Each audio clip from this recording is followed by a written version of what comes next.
to listen very carefully to this scene because it's once you see it, you can't unsee it.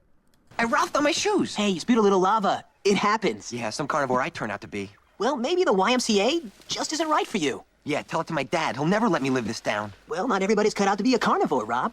Did you ever think that maybe you're a herbivore? No way! It's possible. No, not for me it isn't. My dad's a carnivore, my mom's a carnivore, my sister, boy, is she a carnivore. Yeah. I've got to be a carnivore. Well, it's not necessarily hereditary. A lot of dinosaurs eat vegetables from time to time. Yeah. Including me. You're one of them? Are you sure? I mean, how long have you known? Well, I always kind of suspected. Ever since I was 12, you know, whenever I see vegetables, Yeah? I feel kind of hungry. Jeez, Dave, I never would have guessed. Hey, I sneak out of the house on weekends. I go to this veggie place across town. Why don't you check it out with me sometime? No thanks. I'm not looking to munch on any greens. Oh, you don't have to eat anything. You just hang out. I mean, come on. Come on.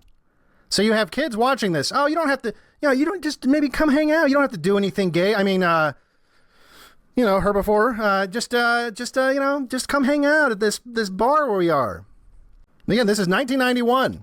This is flying over the heads of a lot of the parents that are maybe halfway paying attention to this television show. Again, that's cloaked with the absurdity of the premise of the dinosaurs. But it's getting into the heads of the children watching it. Oh, well, my dad wants me to be this certain way, and maybe I'm not born that way. Maybe I should try different things. My friend says that even he sometimes, he thinks about vegetables. So he's the the dietarily confused son decides to go home, and he's embarrassed because he thinks his dad's going to find out that he wasn't able to perform at the YMCA initiation. Hi, everybody. I'm sorry I'm late. Hey, there's my carnivore. Dad, come on, cut it out, Dad. Okay, everyone, we can eat now. but- Charlene? Son, you and I have had our differences in the past, but as of today, you're on the right track. And I'm glad I had you. Jeez. I just got off the phone with Emily Stavis. Not now, Charlene. Dinner's getting cold.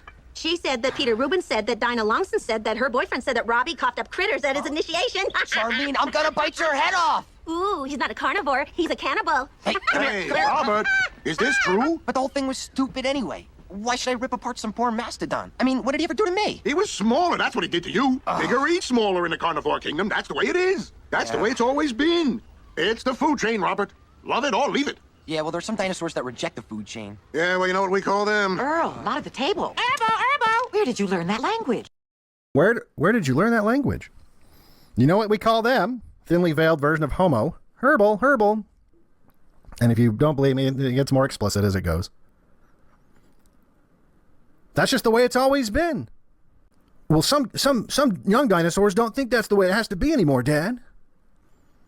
Now, because they understand that not everyone's an idiot, not everyone watching this show is going to be immune to seeing the metaphor that's taking place here, especially given the political environment at the time that we've gone over during the Gay 90s series, showing you exactly what was going on in television in the early 90s. They knew there were going to be people that would watch this and want to write angry letters to the network. So they did exactly what South Park would do a handful of years later, and they addressed it.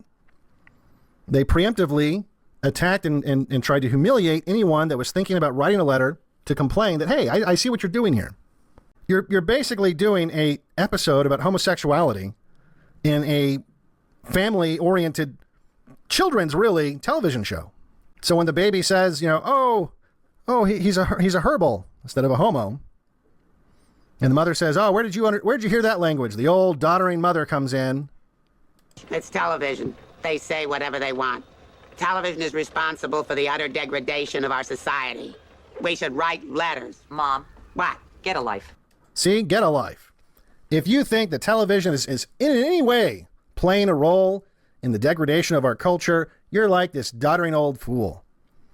So they knew what they were doing. Like I said, they had an army of Jews that took a long time writing this episode and going over it and doing revisions and planning it in such a way that they would preemptively address any of the objections that you might have had for those who saw through this little charade.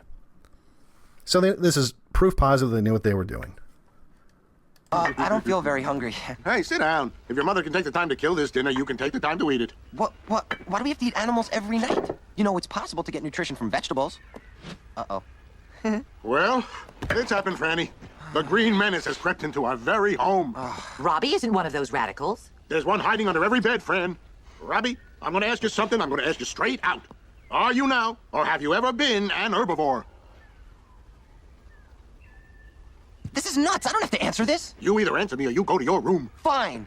So there you go. He asks his son if he's homosexual. And of course, the wording that they used was very popular in the 90s. This was when, and this is also how you knew Jews had total control over Hollywood again, is you had a lot of movies talking about the McCarthy hearings. And these movies were movies that forced at least me to watch in elementary school, where you were subjected to either the newsreels of the McCarthy hearings of, are you now or have you ever been a member of the Communist Party? And so, of course, they use the same phrasing where it's like, oh, it's like a witch hunt. The Red Scare. All these Jews were persecuted in Hollywood in the 1950s by this maniac named McCarthy. In fact, we'll even make a term. It's now McCarthyism. His name is forever now tainted because it's now associated with these witch hunts. Another term that taints the Puritans for the same reason. Because there was a mechanism in which the Europeans that founded this country used to get rid of subversive elements within their society.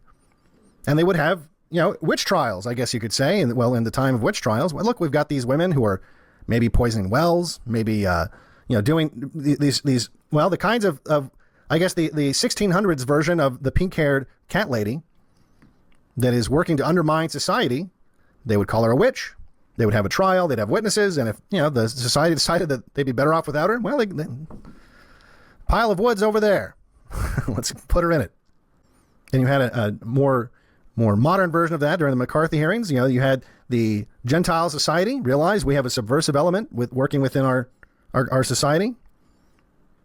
These communist Jews that are making all these movies and like literal communists, members of the Communist Party working with communists that were in Eastern Europe. Let's have these trials. Let's have these hearings. Try to root them out. But everyone in the 80s and 90s and beyond was hit over the head over and over and over again with these movies and these depictions of this process, whether you're talking about The Crucible, which was required reading in high school for, I think, most Americans, or the movies talking about the McCarthy hearings in the 1950s. You were given this view that your people, white people, had this weakness where you imagined things. This would also eventually would morph into the Satanic Panic, right? White people just imagine. They imagine that there's this corrosive element in their society. They notice things going downhill. They notice these problems, and they, in an effort to try to seek out the root of these problems and to remove those problems and to stop the spread, I guess you could say it's the immune system at work. The immune system was seeking out the infection, the site of the infection to attack it. But the way it was depicted, the way it was imprinted on the minds of children all throughout the 80s and 90s was, no, it might seem like it is an instinctual thing that white people have, but it's a negative instinct, just like racism and bigotry, all these instincts that you have. They all come from a place of evil because white people are uniquely evil. White people have these voices in their head, these paranoid, delusional voices in their head, telling them things like, oh, there's scary communists underneath the bed. Oh, that the neighbor lady next door, she's a witch. And this irrational, paranoid, schizophrenic voice is so loud, it drives you to murder.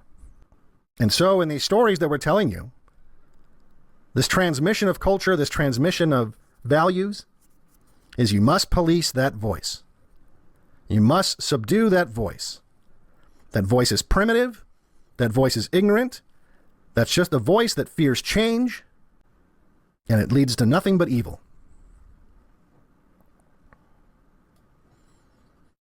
And so that's why they deliberately used that language. Are you now or have you ever been a herbivore?